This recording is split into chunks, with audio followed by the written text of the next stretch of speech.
എന്റെ കൂടെ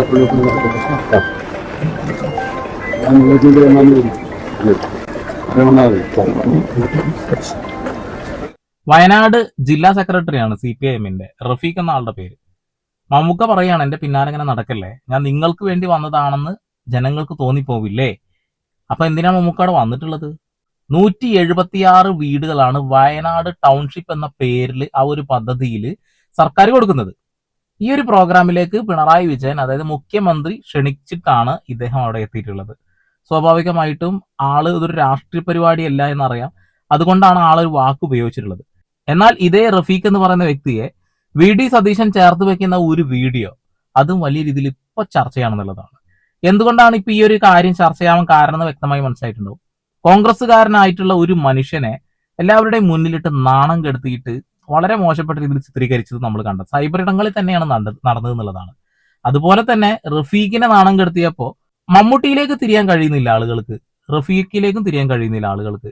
നിങ്ങളൊക്കെ ചങ്ങലക്കൂടിന്റെ ഉള്ളിൽ കിടക്കുന്നത് കൊണ്ടാണ് തിരിയാൻ കഴിയാത്തത് എന്നുള്ളതാണ്. ഇവിടെ റഫീഖ് എന്ന് പറയുന്ന വ്യക്തി അദ്ദേഹത്തിന്റെ മാൻ പവർ കൊണ്ടും അദ്ദേഹത്തിന്റെ പ്രവർത്തന പരിചയം കൊണ്ടും ആ വയനാടിന് വേണ്ടി എന്തൊക്കെ ചെയ്തു എന്ന് നമ്മൾ സ്വപ്നം പോലും കാണാൻ കഴിയില്ല എന്നുള്ളതാണ്. തീർച്ചയായിട്ടും ആൾ ആ പാർട്ടി പ്രവർത്തകനായതുകൊണ്ട് തന്നെ ചെയ്തിട്ടുണ്ടാവും. നല്ലൊരു കമ്മ്യൂണിസ്റ്റുകാരനാണെങ്കിൽ ആൾ ചെയ്തിട്ടുണ്ടാവും.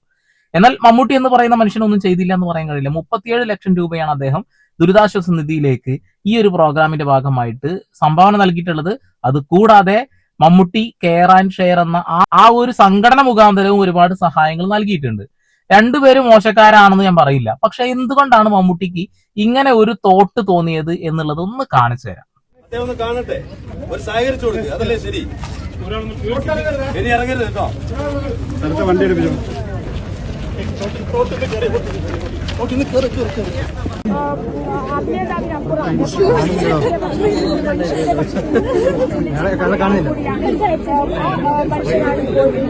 ഒന്ന് കാണാൻ വേണ്ടി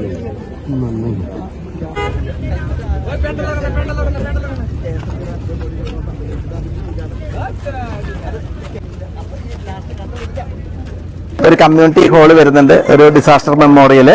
എന്റെ കൂടെ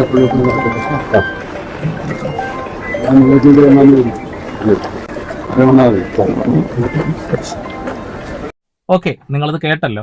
എന്റെ പിന്നാലെ നടന്നുകൊണ്ടിരിക്കല്ലേ, ഞാൻ നിങ്ങൾക്ക് വേണ്ടി വന്നതാണെന്ന് ആളുകൾ തെറ്റിദ്ധരിക്കുന്നുള്ളത്. അതായത് പാർട്ടി പരിപാടിക്കല്ല ആൾ വന്നിട്ടുള്ളത്. സംഭവം ശരിയാണ്, കമ്മ്യൂണിസ്റ്റ് മാർക്സിസ്റ്റ് പാർട്ടിയാണ് കേരളം ഭരിക്കുന്നത്. എന്നാൽ പാർട്ടി പ്രോഗ്രാമിനല്ല ആള് വന്നിട്ടുള്ളത്. വീടുകളുടെ താക്കോൽ ദാനവുമായി ബന്ധപ്പെട്ടുകൊണ്ടാണ് ആള് വന്നിട്ടുള്ളത്. സർക്കാർ ക്ഷണിച്ചിട്ടാണ് ആള് വന്നിട്ടുള്ളത്. നിലവിൽ കേരളത്തിന്റെ മുഖ്യമന്ത്രി ആയിട്ടുള്ള പിണറായി വിജയനെ മോഹൻലാൽ എന്ന് പറയുന്ന മഹാനടൻ, ആ നടന വിസ്മയം ഇരുവരും എന്നുള്ള ഒരു പ്രോഗ്രാമാണ് നടത്തിയെന്ന് തോന്നുന്നു. ഇന്റർവ്യൂ നടത്തി നമ്മൾ കണ്ടതാണല്ലോ, അതും വലിയ രീതിയിൽ ചർച്ച വന്നിട്ടുണ്ടായിരുന്നു എന്നുള്ളതാണ്. സത്യത്തിൽ ആ പ്രോഗ്രാം നടത്തിയിട്ടുള്ളത് കൈരളി TV ആണെന്നുള്ളതാണ്. എന്നാൽ ഉമ്മൻചാണ്ടി സാറിന് 2011 പ്രതിപക്ഷ നേതാവായിരിക്കുന്ന സമയത്ത് ജയ്ഹിന്ദ് TV ആയിരുന്നു അന്നത് പ്രൊഡ്യൂസ് ചെയ്തെന്നുള്ളതാണ്. ഓക്കെ, അപ്പൊ കുറെ ചർച്ചകൾ, കുറെ വിഷയങ്ങൾ നടന്നുകൊണ്ടിരിക്കുന്നുണ്ട്. സത്യത്തിൽ സംഭവിച്ചത് ഇത്രയേ ഉള്ളൂ. ഇതൊരു പാർട്ടി പ്രോഗ്രാം അല്ല. ഞാൻ വന്നിട്ടുള്ളത് മുഖ്യമന്ത്രി വിളിച്ചതിന്റെ ഭാഗമായിട്ടാണ്. അപ്പോൾ താങ്കൾ ഇങ്ങനെ പിന്നാലെ നടക്കുമ്പോൾ സ്വാഭാവികമായിട്ടും തോന്നുന്ന ഒരു കാര്യത്തെ കുറിച്ച് പറഞ്ഞെന്നുള്ളൂ. ഇതിനെ മമ്മൂട്ടിയെ ചളിവാരി എറിയേണ്ടതായിട്ടുള്ളൂ, റഫീഖിനെ കളിയാക്കേണ്ടതായിട്ടുള്ള കാര്യങ്ങളൊന്നുമില്ല. രണ്ടുപേരിലും ഉണ്ട് ഓരോ മിസ്റ്റേക്ക്, അതത്രേ ഉള്ളൂ. പാർട്ടിയുടെ ഒരു ജില്ലാ സെക്രട്ടറിയോട് സംസാരിക്കുമ്പോൾ ആ ഒരു രീതിയിൽ അദ്ദേഹം സംസാരിച്ചില്ല എന്നുള്ളതാണ് ഇപ്പൊ പാർട്ടിക്കാർ പറയുന്നത്. ഞാൻ എന്തായാലും ഒരു ചങ്ങലക്കൂട്ടിലും കിടക്കാത്ത ഒരാളായതുകൊണ്ട് എനിക്ക് ധൈര്യമായിട്ട് ഇതിൽ രണ്ടുപേരുടെ പേരിലും വേണമെങ്കിൽ എനിക്ക് കുറ്റം പറയാം. പക്ഷെ രണ്ടുപേരുടെയും കറക്റ്റ് കാര്യം എന്താന്ന് പറഞ്ഞാൽ മതിയല്ലോ, അപ്പൊ പ്രശ്നം തീർന്നല്ലോ.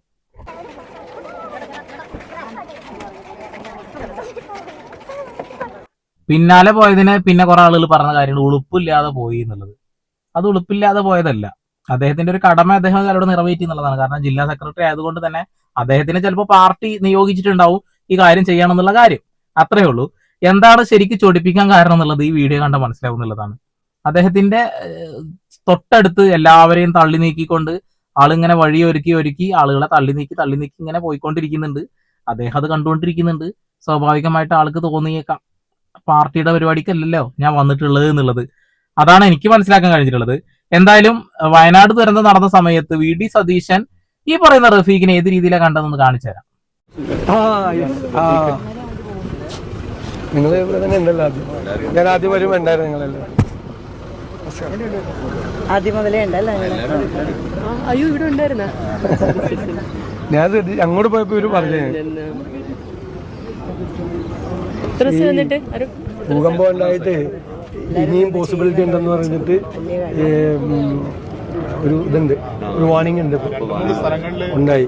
വീട്ടിൽ നിന്നൊക്കെ ആളുകൾ ചാടി പുറത്തിറങ്ങി ജനലൊക്കെ കൂട്ടി എന്ന് പറഞ്ഞു.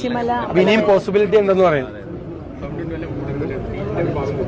പറഞ്ഞു എവിടെ താമസിക്കുന്ന? ആയിക്കോട്ടെ, ശരി. കൽപ്പറ്റയിൽ താമസിക്കുന്ന റഫീഖ് എന്ന് പറയുന്ന വ്യക്തി, അതായത് ഈ ഉരുൾപൊട്ടൽ നടന്ന സ്ഥലത്തു നിന്ന് അധികം ദൂരമൊന്നുമില്ല ഈ കൽപ്പറ്റയിലേക്ക് അല്ലെ. അവിടെ നിന്ന് അദ്ദേഹം ചെയ്ത പ്രവർത്തികൾ എത്രത്തോളം വലുതായിരിക്കുന്ന കാര്യത്തിൽ തർക്കമൊന്നും വേണ്ട. അത് കഴിഞ്ഞ് വീണ്ടും വിവാദമായ മറ്റൊരു കാര്യം എന്താ വെച്ചാൽ, അദ്ദേഹം കാറിലേക്ക് കയറിയ സമയത്ത് മാധ്യമ പ്രവർത്തകർ വന്നിട്ട് ഓരോ കാര്യങ്ങൾ ചോദിച്ചതാണ്. അതും കൂടി കാണണം. പക്ഷെ അപൂർവമായിട്ട് മാത്രമേ ഇങ്ങനെ പാർപ്പിടം, ഒരു ജനത, ഒരു നാട്ടിലെ ജനങ്ങൾ മുഴുവൻ എല്ലാവരും ചേർന്ന് ഇങ്ങനെ നിരാശ്രയരായ ഇങ്ങനെ ഒരു ലാഭത്ത് സംഭവിച്ച ആളുകൾക്ക് വേണ്ടി സംഭാവന ചെയ്തുണ്ടാക്കി ഇത് ജനങ്ങളുടേതാണ്. അപ്പോൾ നമ്മുടെ ജനങ്ങളുടെ മനസ്സാണ് ഈ കാണുന്നത്. കേരളത്തിലെ ജനങ്ങളിൽ നിന്ന് പിരിച്ച കാശാണല്ലോ സർക്കാർ കൊടുക്കുന്നത്. ജനങ്ങൾ അല്ല, അത് നമുക്കറിയില്ല. ജനങ്ങൾ ഇത് നമ്മൾ കൊടുത്തതാണ്, നമ്മുടേതാണ്.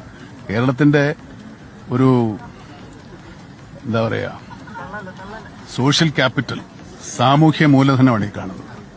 നമ്മുടെ മറ്റുള്ളവരോടുള്ള അനുതാപവും സഹതാപവും ഉണ്ടെന്നുള്ളത് കേരളത്തിലാണ് ഏറ്റവും കൂടുതൽ സോഷ്യൽ ക്യാപിറ്റൽ ഉള്ളത്. അതിന്റെ ഏറ്റവും വലിയ ഉദാഹരണം. വലിയ ദുരന്തമായിരുന്നല്ലോ വയനാട് നേരിട്ടത്. അതിന് വലിയൊരു ആശ്വാസമാണല്ലേ അവരെ ചേർത്ത് പിടിക്കുന്നതിന്റെ തെളിവാണല്ലോ. എന്താ ഒരു ഫോണുമായിട്ട് ഈ വിഷയത്തിൽ അദ്ദേഹം പറഞ്ഞ കാര്യങ്ങൾ പക്ക കറക്റ്റാ. ജനങ്ങളാണ്, അതിൽ രാഷ്ട്രീയം നോക്കിയിട്ടല്ല.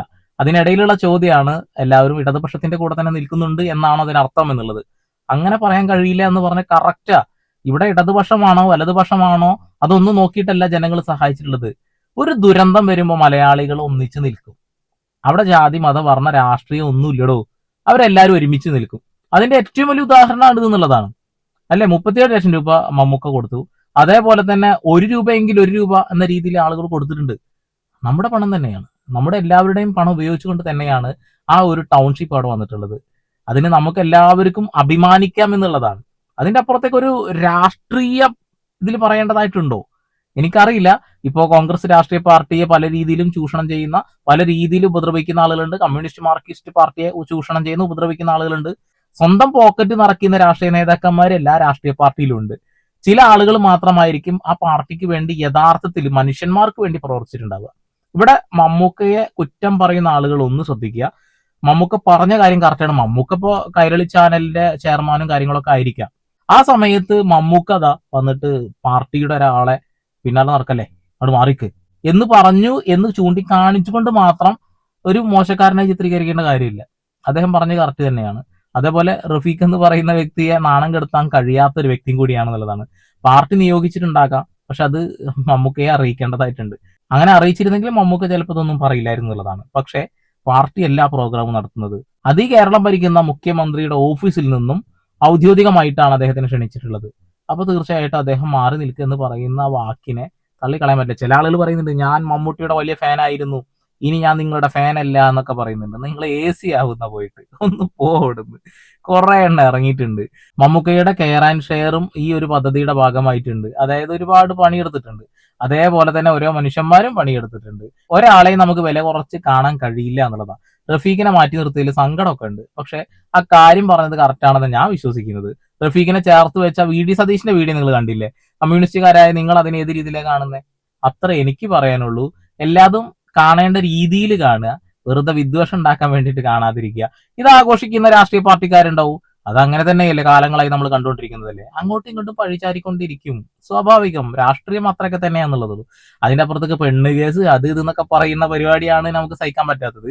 അതൊക്കെ മാറ്റി നിർത്തിക്കൊണ്ട് നിങ്ങൾ ആദർശമായിട്ട് തന്നെ കാണുക, നുണക്കഥകൾ പടച്ചുവിടാതിരിക്കുക. ഇതിപ്പോ മമ്മൂക്ക തന്നെ നമ്മുടെ സർക്കാരിനെ കുറിച്ചിട്ടൊക്കെ ഒരുപാട് കാര്യങ്ങൾ പറയുന്ന വീഡിയോസ് വന്നില്ലേ? ഒരു പാല ഉദ്ഘാടനവുമായി ബന്ധപ്പെട്ടുള്ള കാര്യങ്ങൾ നിങ്ങൾ കണ്ടിട്ടുണ്ടാവും. അപ്പൊ അത്രേ ഉള്ളൂ. നിങ്ങൾ തമ്മിൽ തല്ലേണ്ട ഒരു സമയമല്ല ഇത്. അവിടെ ടൗൺഷിപ്പ് വന്നിട്ടുണ്ട്, എല്ലാവരും ഒരുമിച്ച് നിൽക്കുക. നമ്മൾ ഒരുമിച്ച് നിന്നിട്ടാണ് അങ്ങനെ ഒരു സംവിധാനം അവിടെ ഉണ്ടാവുന്നത്. ആ ഒരുമിച്ച് നിൽക്കാൻ അത് എന്നും ഉണ്ടാവട്ടെ, തല്ലുകൂടരുത്. അത്ര എനിക്ക് പറയാനുള്ളൂ. എന്റെ ഒരു കാഴ്ചപ്പാടില് മമ്മൂക്ക പറഞ്ഞ കാര്യം കറക്റ്റ് തന്നെയാണ്. അത് റഫീഖ് മനസ്സിലാക്കിയെന്ന് ഞാൻ കരുതുന്നു. ആ പാർട്ടിക്കാർ അത് ഏത് രീതിയിൽ കാണുന്നത് എനിക്കറിയില്ല. എന്റെ അഭിപ്രായം ഞാൻ പറഞ്ഞു, നിങ്ങളുടെ അഭിപ്രായം നിങ്ങൾ പറയുക. വീണ്ടും വരെ പുതിയ വാർത്താവിശേഷങ്ങളുമായി സന്ദീപ് ഇടപ്പാൾ സൈനിങ് ഓഫ്.